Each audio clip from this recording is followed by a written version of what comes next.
विचारधारा की लड़ाई है। एक तरफ कांग्रेस पार्टी, दूसरी तरफ आरएसएस और बीजेपी, एक तरफ गांधी जी, दूसरे तरफ गोडसे।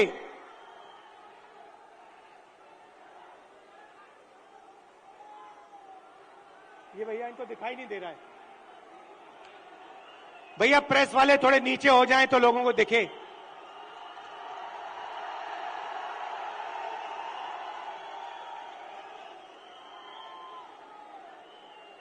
बात सही है, क्योंकि प्रेस वाले हमारी मीटिंग तो दिखाएंगे ही नहीं।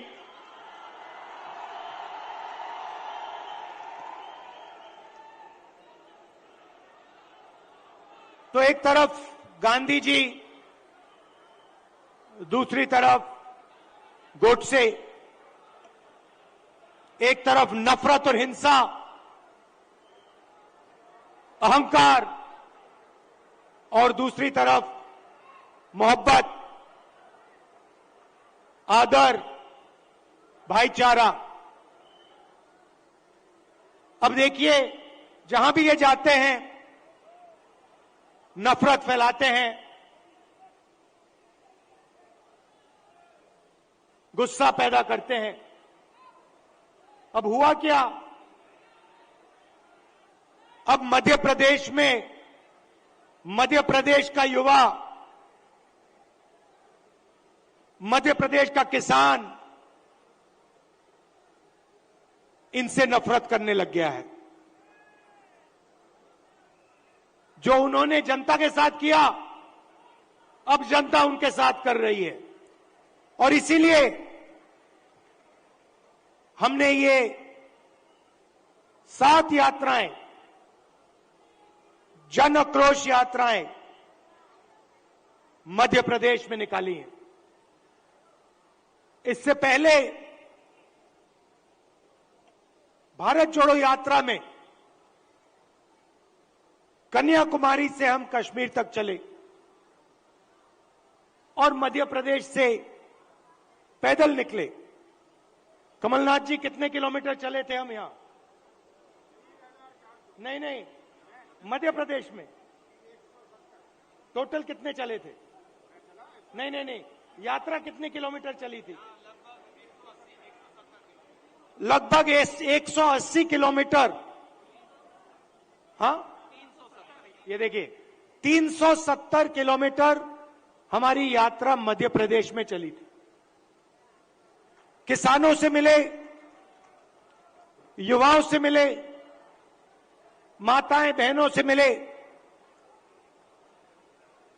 मुझे सिर्फ 2-3 बातें कही। सबसे पहले, मध्य प्रदेश हिंदुस्तान में भ्रष्टाचार का सेंटर है, एपी सेंटर है। और जितना भ्रष्टाचार बीजेपी के लोगों ने मध्य प्रदेश में किया है, पूरे देश में ये नहीं किया है। बच्चों के फंड्स, मिड डे मील के फंड्स, स्कूल यूनिफॉर्म के फंड्स चोरी किए। महाकाल कॉरिडोर में बीजेपी ने पैसा चोरी किया। व्यापम स्कैम को आप सब जानते हो। 1 करोड़ युवाओं को इन्होंने नुकसान पहुंचाया। एमबीबीएस की सीट्स बेची जाती हैं और पेपर लीक किए जाते हैं। यह इनका राज है।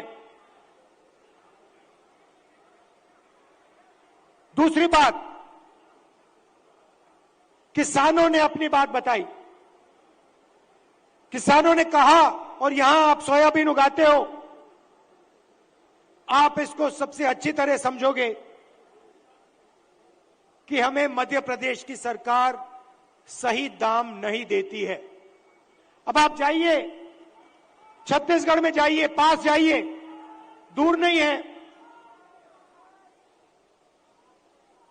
छत्तीसगढ़ जाइए और छत्तीसगढ़ के किसी भी किसान से आप पूछिए, छत्तीसगढ़ में धान के लिए किसानों को कितना पैसा मिलता है, कांग्रेस की सरकार कितना पैसा देती है। हमने वायदा किया था 2,500 रुपए धान के लिए दिए जाएंगे और छत्तीसगढ़ में जो हमने वायदा किया वो हमने वायदा पूरा करके दिखा दिया। मध्य प्रदेश में कर्जा माफी का वायदा किया, छत्तीसगढ़ में किया, राजस्थान में किया, कर्नाटक में किया। हर स्टेट में हमने कर्जा माफी की थी। यहां पे कमलनाथ जी कर्जा माफ करवा रहे थे और यहां आपको धोखा देके आपकी सरकार को बीजेपी वालों ने चोरी की। सही बात है।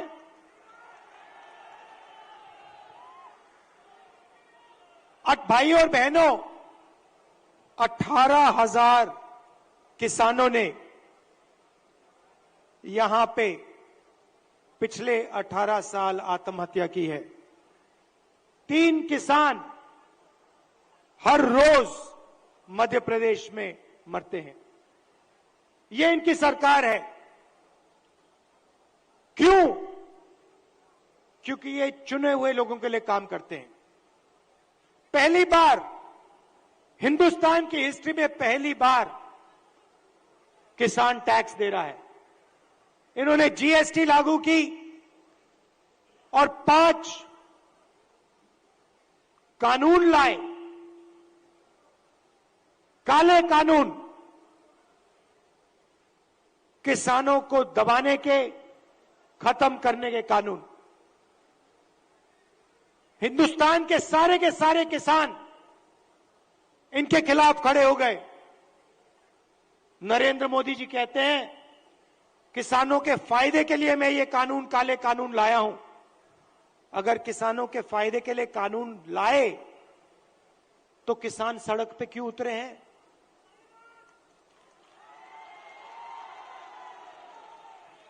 नरेंद्र मोदी जी कहना चाहते थे कि किसानों को कोई समझ नहीं है, किसान अपने हित को नहीं जानते। नरेंद्र मोदी कहना चाहते थे कि हिंदुस्तान के 2-3 अरबपति अदानी जी किसान को फायदा पहुंचाने के लिए काम करते हैं। भाई और बहनों, आप कर्नाटक जाइए, राजस्थान जाइए, छत्तीसगढ़ जाइए, हिमाचल जाइए, हमारी सरकारें गरीबों के लिए, कमजोर लोगों के लिए काम करती हैं। कर्नाटक में हमने 5 गारंटी दी, गरीबों के लिए, महिलाओं के लिए, किसानों के लिए। आप जाइए, कर्नाटक में जाइए, कर्नाटक की महिलाएं बस में जाने के लिए 1 रुपया नहीं देती हैं, मुफ्त में घूमती हैं। कहीं भी जाना हो कर्नाटक में, कर्नाटक की महिलाएं फ्री में जाती हैं। हर महीने उनके बैंक अकाउंट में सीधा पैसा आता है, सरकार पैसा देती है। छत्तीसगढ़ में जाइए, किसानों का कर्जा माफ किया, किसानों को सही दाम दिलवाते हैं। राजस्थान में जाइए, स्वास्थ्य के बारे में पूछिए, मुफ्त में वहां पे दवाई मिलती है। 15 लाख रुपए का वहां पे फ्री में इलाज होता है। हार्ट सर्जरी करवानी हो, बड़ी से बड़ी सर्जरी करवानी हो, राजस्थान में जाइए, पता लगाइए, राजस्थान की जनता को वहां पे फ्री में सर्जरी मिलती है। सरकार जनता के लिए चलनी चाहिए। सरकार किसी संगठन के लिए या 1-2 बड़े उद्योगपतियों के लिए नहीं चलनी चाहिए। और ऐसी ही सरकार हम यहां मध्य प्रदेश में चलाना चाहते हैं। और कमलनाथ जी का काम आपने देखा है।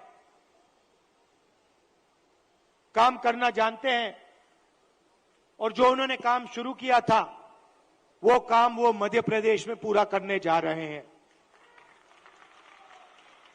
मैं आपसे आखिरी बात कहना चाहता हूं। पार्लियामेंट में मैंने अदानी जी की बात उठाई, भाषण दिया। जैसे ही मैंने अपना पार्लियामेंट में अदानी जी का भाषण दिया, वैसे ही बीजेपी ने मेरी लोकसभा की जो सदस्यता है उसे रद्द कर दी, खत्म कर दी। आप सोचिए, अदानी जी की रक्षा करने के लिए एकदम मेरी लोकसभा की जो सदस्यता थी उसको कैंसिल कर दिया। मुझे कोई फर्क नहीं पड़ता, करिए जितना करना है, मैं सच्चाई बोलता हूं। और देश के सामने एक सच्चाई अदानी जी हैं। पोर्ट्स देख लीजिए, एयरपोर्ट्स देख लीजिए, इंफ्रास्ट्रक्चर देख लीजिए,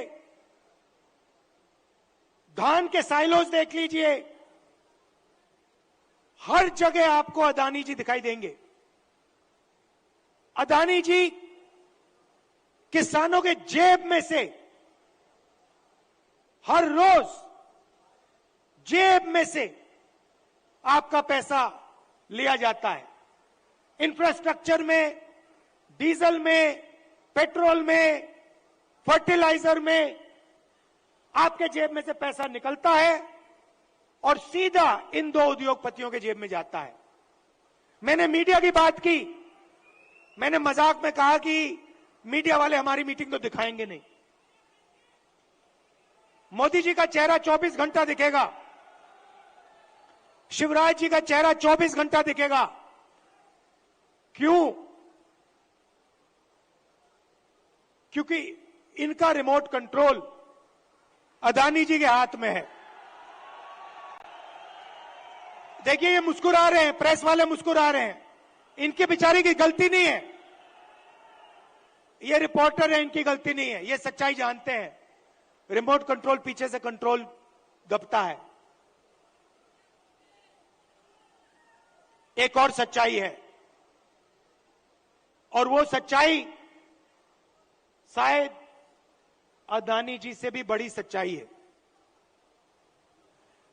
कुछ दिन पहले बीजेपी ने महिला आरक्षण की बात की। महिला आरक्षण में हमने एक सवाल उठाया, कांग्रेस पार्टी ने उठाया, बीजेपी ने कोई जवाब नहीं दिया। हमने दो चीजें कही। हमने पहले कहा, देखिए ये महिला आरक्षण जो आप कर रहे हो ये अच्छा है, इसको करना चाहिए, मगर इसमें आपने दो छोटी सी लाइनें लिख रखी हैं, सबसे पहले इन लाइनों को आप मिटाइए। लाइन क्या थी? एक लाइन थी कि महिला आरक्षण से पहले सर्वे करने की जरूरत है, और दूसरी लाइन, महिला आरक्षण करने से पहले हमें जो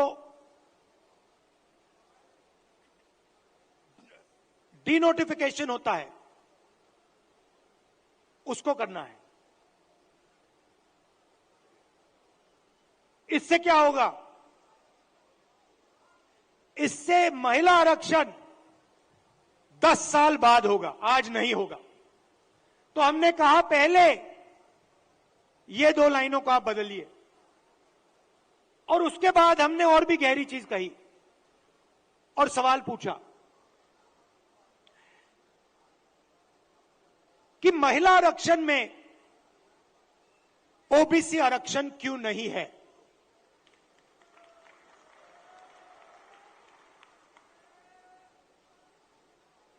ओबीसी आरक्षण महिला आरक्षण में आपने क्यों नहीं दिया? नरेंद्र मोदी जी, आप कहते हैं कि आप ओबीसी के लिए काम करते हैं, आप ओबीसी के नेता हैं तो आपने महिला आरक्षण के अंदर के बीच में ओबीसी आरक्षण क्यों नहीं किया? अब भाषण से पहले मैंने आंकड़े देखे और मैं हैरान हो गया। भाइयों और बहनों, नरेंद्र मोदी कहते हैं कि बीजेपी में ओबीसी के एमएलए और एमपी हैं। सबसे पहले कांग्रेस के तीन चीफ मिनिस्टर ओबीसी हैं, ये याद रखिए आप। हमारी 4 सरकारें हैं, 3 हमारे ओबीसी चीफ मिनिस्टर हैं। दूसरी बात, आप पार्लियामेंट में, विधानसभा में चले जाइए और बीजेपी के किसी भी एमएलए से पूछ लीजिए, एमपी से पूछ लीजिए, आपसे कुछ पूछा जाता है क्या? जब कानून बनाए जाते हैं आपसे कुछ पूछा जाता है? आपको कहेंगे भैया हमारे से कुछ कोई नहीं पूछता। कानून आरएसएस वाले लोग बनाते हैं, कानून अफसर बनाते हैं, कानून बीजेपी के एमएलए और एमपी नहीं बनाते। सच्चाई भाइयों और बहनों एक और है। सच्चाई यह है